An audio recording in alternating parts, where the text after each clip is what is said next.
Welcome to the AnandaShree Astrology Full Moon Forecast for September 2020.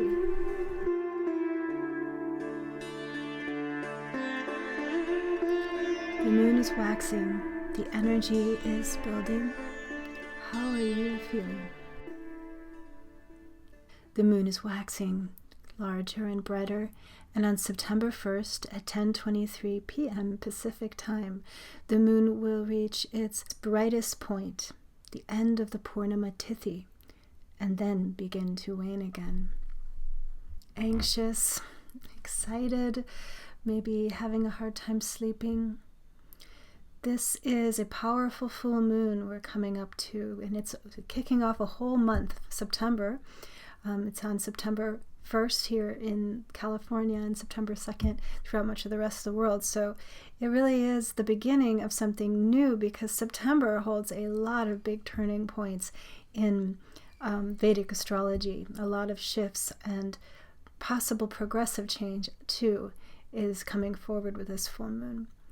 This full moon is in the Vedic lunar mansion, the nakshatra, the star, called Shatabhisha. Shatabhisha. Shatabhisha is called the star of 100 medicines or 100 healers, or sometimes called the veiling star.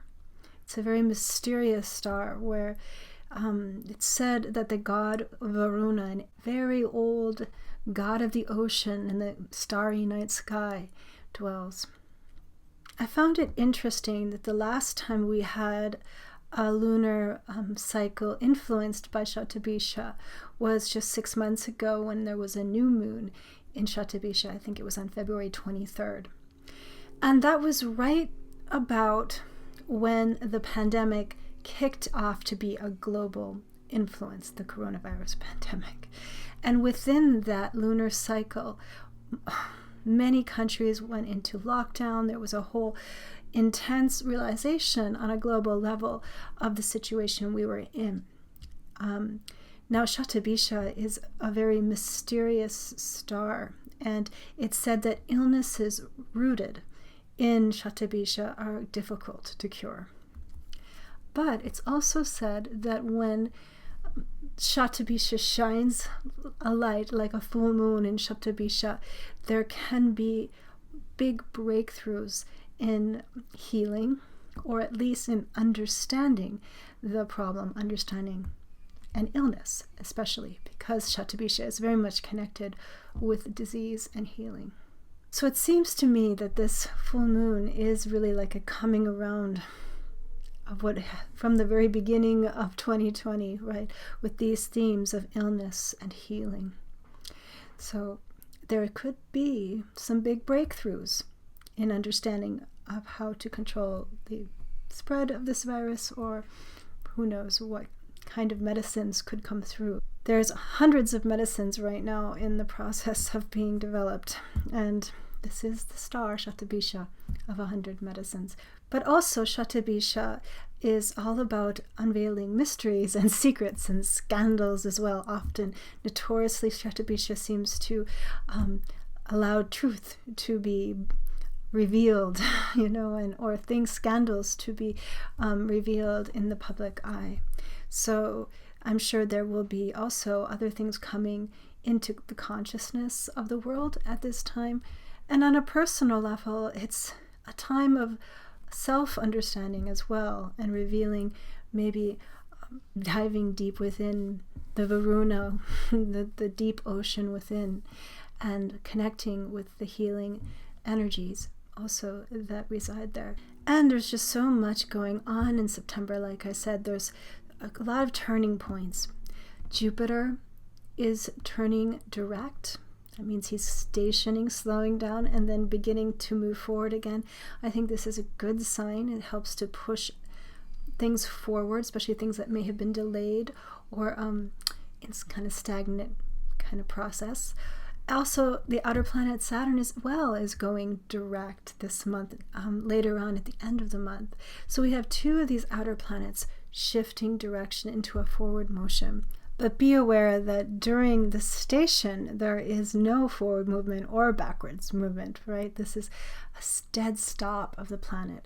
So especially around the days like Jupiter will be going direct on September 12th, and Saturn turns direct around September 28th to the 29th. These days may feel like points of sort of uncertainty, where everything's grinding to a halt, a new direction has to be taken. We also have currently Mars, the fiery planet, warrior planet of will and determination. Mars in a very fiery place in Aries that he's been in since August 16th, actually. And he is also going to turn retrograde. So he's also stationing like Jupiter and Saturn in September. There's a lot of stopping and turning around in this month. That Mars retrograde, it'll be a station where he stops and starts to go backwards, will be on September 9th. And it's powerful because Mars, when he's in Aries, is an intense fire. It is a time we have to be more aware that there's more volatility in tempers. People are apt to be more unpredictable.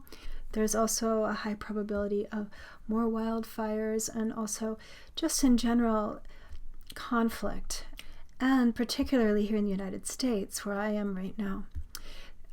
This is an election year, and there is already so much tension building up in the collective, and particularly the protests for civil rights and against police brutality.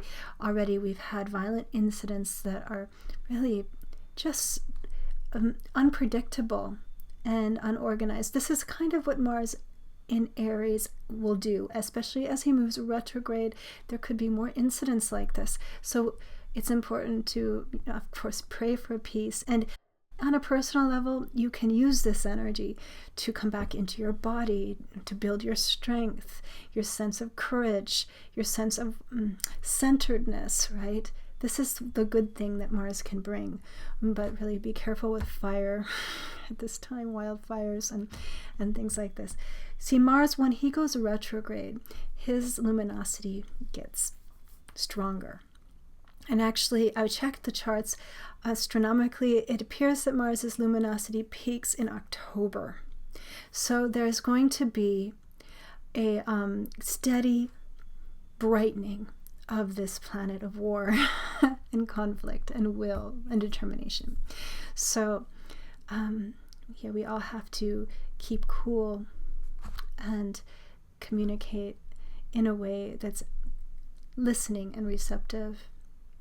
And Venus, the goddess of love and relationships, is now in Cancer as well. She just entered sidereal Cancer, where there can be more emotions in our relationships, especially also just literally some more volatile weather involving water or floods, like flooding also of our emotional body. So this is a pretty volatile time, actually, we're coming into in September.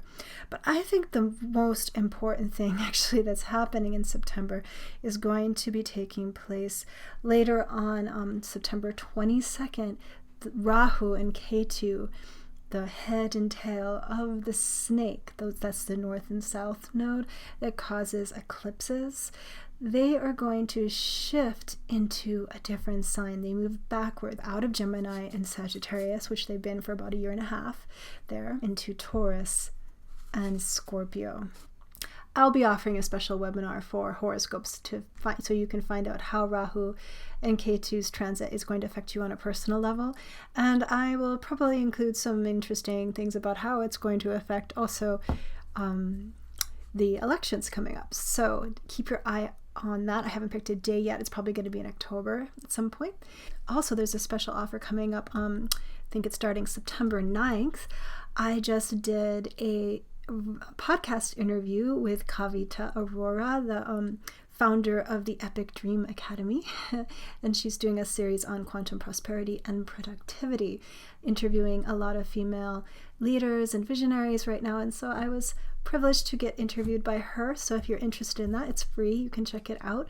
I will also leave a link to sign up for that in the description window and on my blog. Okay, so let's take a look at what the tarot cards say about this full moon coming up in Shatabhisha.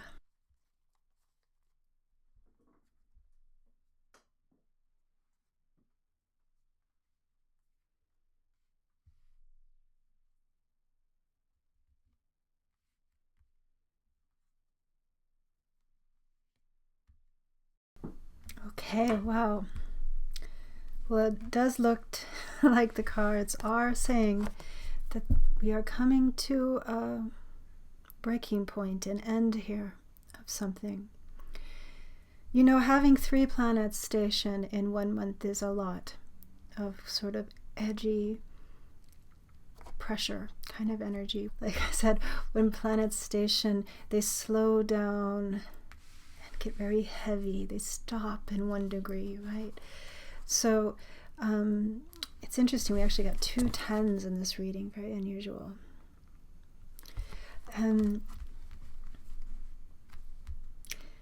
Yeah, I feel like there's something about this, like we're getting to the point where there's a change in direction, that we can't just keep stuck in the same, 10's a very high number.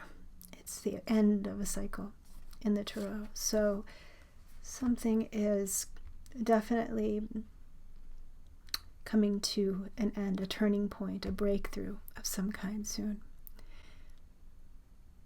We do have to also be aware that, remember I said that Rahu and Ketu are changing signs, and particularly, I think this is a good thing I'll mention, because like Rahu in where he had been in Ardra, and Ketu in Mula back earlier this year, is a very volatile placement for Rahu and Ketu. A lot of really tragic events historically have happened on that alignment. And so now they're completely moving signs, and they're moving away. Ketu's moving out of Mula back into Scorpio, into Jesta. But between Jesta and Mula is a zone that's considered to be like the most dangerous part of Mula. It's the Mula Gandanta. So Ketu will be sitting on this Gandanta from mid-September through the rest of the month, basically. And this could be pretty intense as well. We're really on the edge. So, and this is a very edgy group of cards. We have the Devil as well. The Devil is Capricorn. You know, Saturn has been in Capricorn all through 2020. And now that Saturn's going to start to move forward, and Jupiter is too, I think 2020 is really going to go out with a bang in a way, because Jupiter and Saturn are coming together on the winter solstice this year in Capricorn. Makra, they call it in Vedic astrology, the crocodile.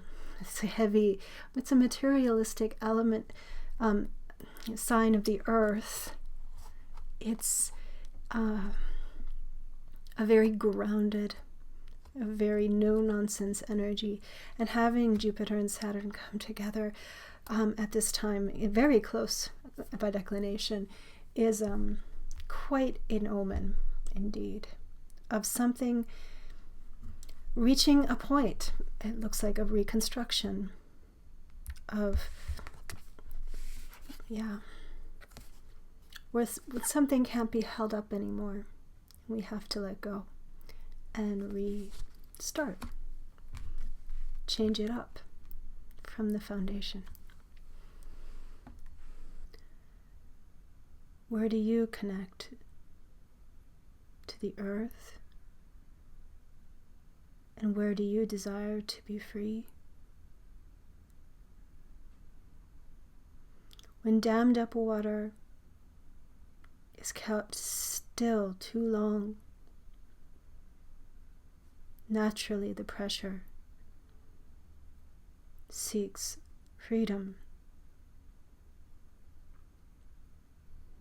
The more we let go, the more we allow that freedom to expand. Can lay the burden down.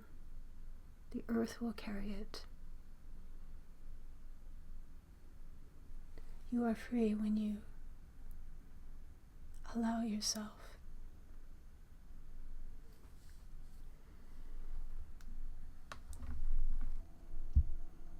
Okay, well, thanks for coming to the full moon forecast. I do offer Vedic astrology readings and tarot readings online one-on-one through Zoom. You can book a reading with me. I'll leave a link in the description window and on my website to do that. Also, get on my newsletter.